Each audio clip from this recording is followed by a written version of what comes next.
Welcome to Noblesnake Reviews, where we seek the stories that make us better.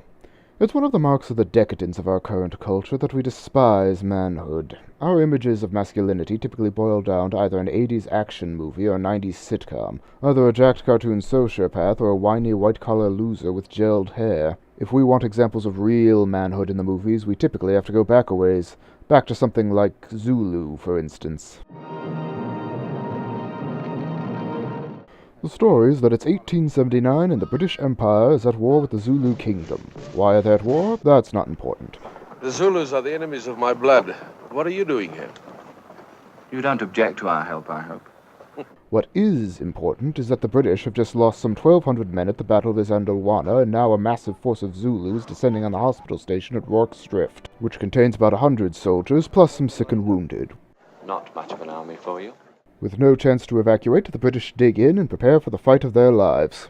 If 1,200 men couldn't hold a defensive position this morning, What chance have we with 100?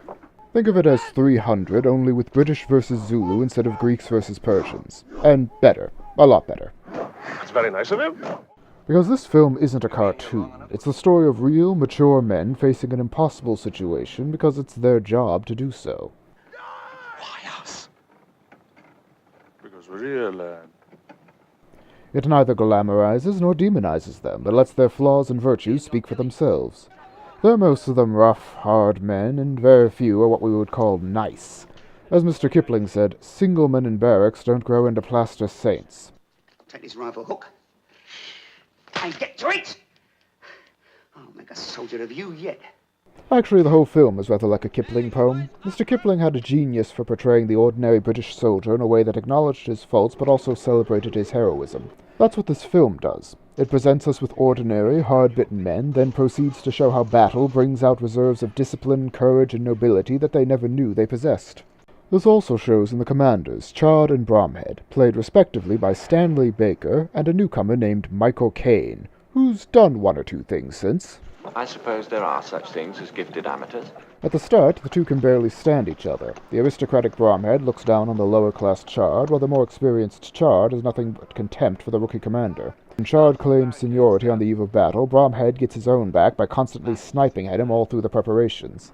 Oh, when you take command, old boy, you're on your own. The first lesson the general, my grandfather, ever taught me.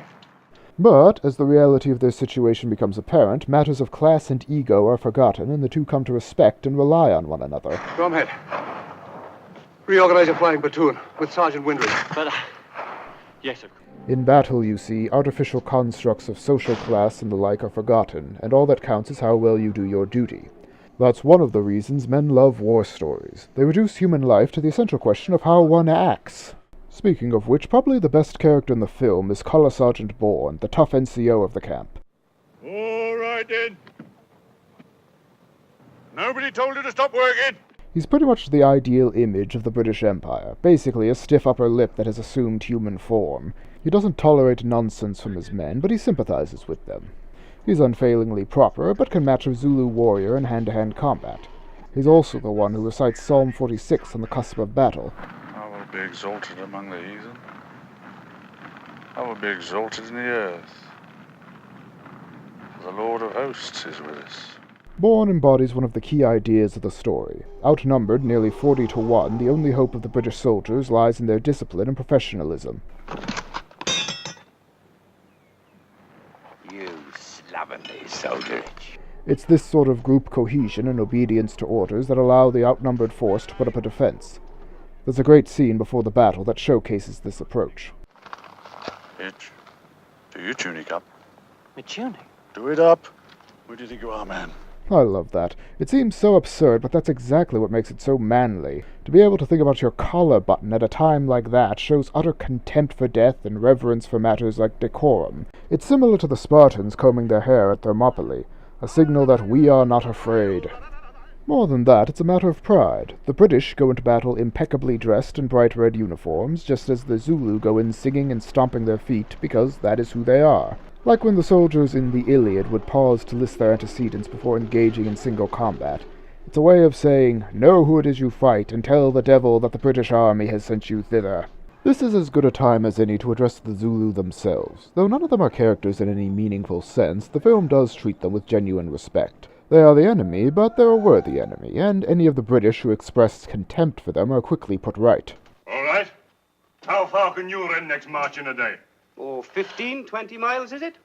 Well, a Zulu regiment can run 50 miles, and fight a battle at the end of it. Moreover, Oddendorf, the Boer officer, makes it clear early on that the Zulu are not mindless savages, but disciplined warriors with a sophisticated and deadly battle strategy. Then, when the battle commences, we see for ourselves just how courageous and disciplined they are. What's wrong with them? Why don't they fight? They're counting your guns.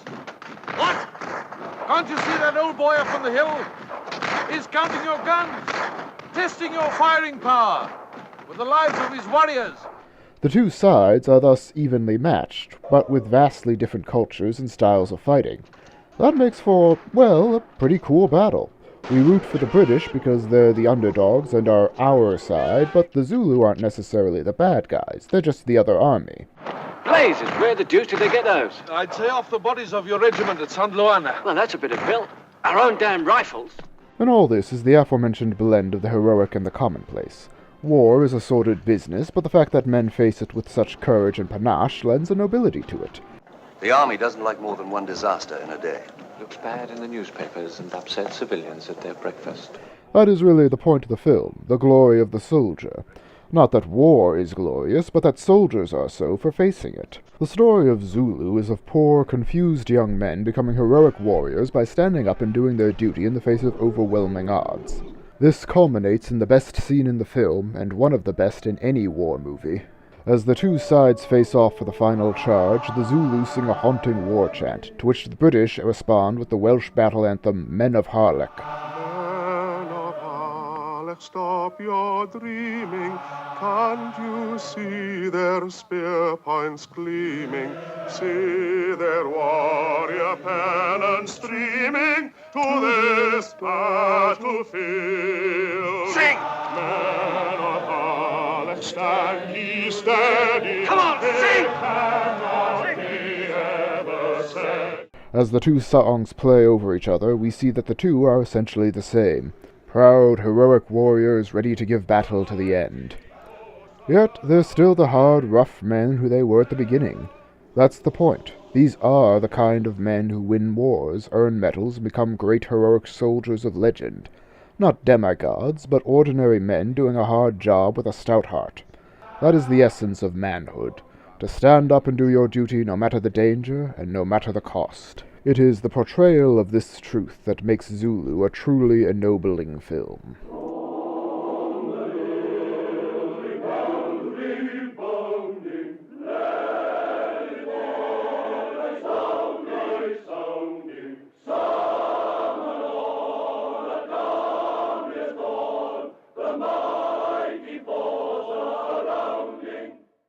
Tune in next time for our first television review. And dragons.